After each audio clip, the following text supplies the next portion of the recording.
munsi w'inka ni umunsi wanejeje aborozi muri rusange kuko inka yongeye guhabwa agaciro kayo, kuko urebye imyaka ishize yose ntabwo uyu munsi wigeze ubaho. Uyu munsi rero ubayeho numva ari umunsi wa mbere inka zihabwa agaciro. Ubundi inka ubusanzwe urwego rw'abanyarwanda muri rusange inka ni umurage. Birabafasha iki? Inka umurage uradufasha, cyangwa se umunsi w'inka uradufasha gukunda inka, nanone kurushaho gukunda inka. N'abagiraga inka nabi ntibari bwongera gukurira inka nabi, kuko abatema inka, abaziba bashobora kubona agaciro k'inka nabo ahubwo bakifuza kuzorora, kuko inka ni umuco nyarwanda. Ni umuco nyarwanda muri rusange, kuko mu by'ukuri inka ni umubyeyi. Inka yaratureze kandi n'ubu iracyaturera. Inka twasangiye ibere, kuko amata umubyeyi yapfuye zirera umwana agakura. kandi natwe mu by'ukuri iwacu muri kavukire ababyeyi bacu bororaga inka, natwe rero tugeze mu Rwanda bituma natwe dukunda ubworozi bw'inka, kandi koko zifite umumaro, ziradutunze umuryango.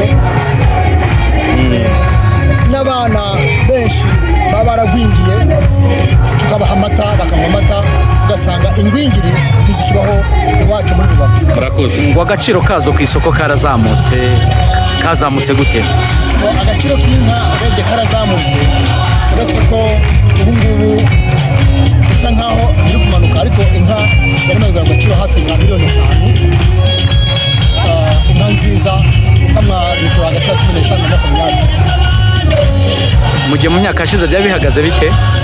Mu myaka yashize urebye inka yabaga ifite iri hasi, inka iguraga 500, igura 800, igura 700, ariko hanyuma aho ngaho amata akagenda yongera agaciro, bigatuma burya amata yongera agaciro n'inka zongera agaciro.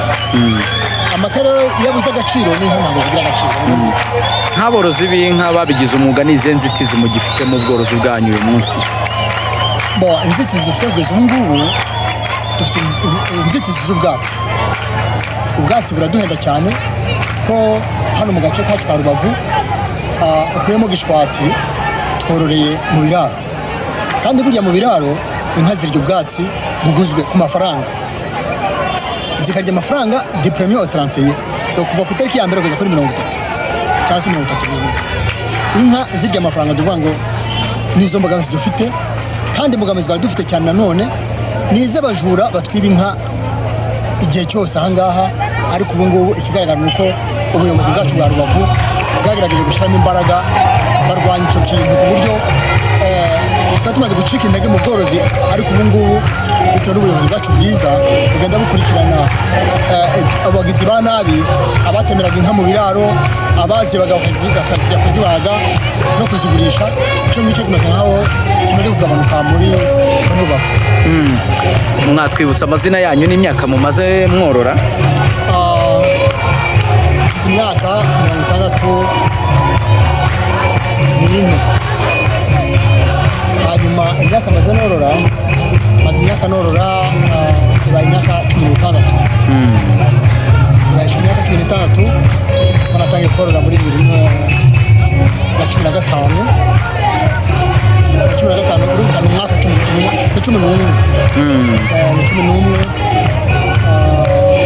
Kuko nabaye umusirikare, nkiva mu gisirikare twabuze icyo dukora kindi, twihangira imirimo, dusanga hano iwacu hari aborozi b'inka. Urumva rero natashye kuri 2008, ariko uyu munsi inka zigera kuri 20. Kandi warahereye kuri imwe? Nahereye kuri imwe, agenda zibyara, nabona amafaranga ngera agura indi. Ariko ubu ngubu ikigero ngezeho ni ikigero cyiza.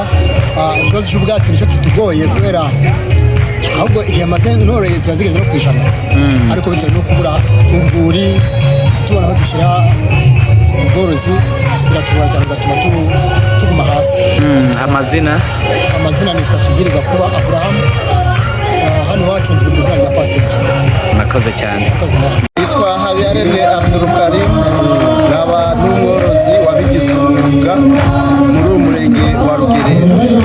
Uyu munsi w'inka mwakiriye mute ko muri buze guhabwa igihembo nk'umworozi w'intangarugero wabigize umwuga? Biragufasha iki? Ni umunsi ubafasha iki? Uyu munsi ni umunsi rwose twishimira nk'aborozi, ni umunsi wahariwe inka, ni umunsi aborozi twishima cyane, twishima kuba ubuyobozi bw'akarere kacu bwifatanya natwe kuri uyu munsi w'inka. Birabafasha iki mwebwe rero mu gukomeza korora?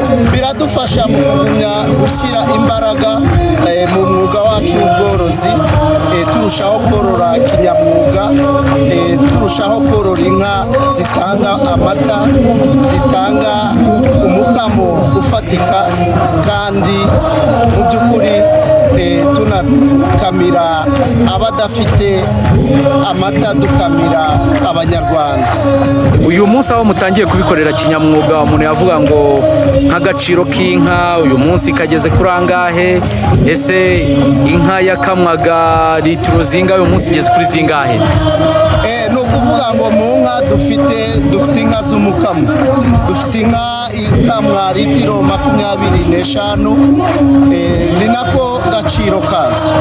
Zifite agaciro rero inka, ni inka koko, kuko tuzorora kijyambere, tuzorora neza kugira ngo zitange wa mukamo ufatika. Uyu munsi nk'iyo nkigeze ku gaciro k'amafaranga angahe mu buryo bw'amafaranga? Ni ukuvuga inka nk'iyo ngiyo ni inka ikamwa amata litiro 25, ntabwo iri hasi ya miliyoni 5. Kandi mbere yaraguraga angahe? Mbere yari muri miliyoni 1 n'igice gutyo. Urakoze cyane.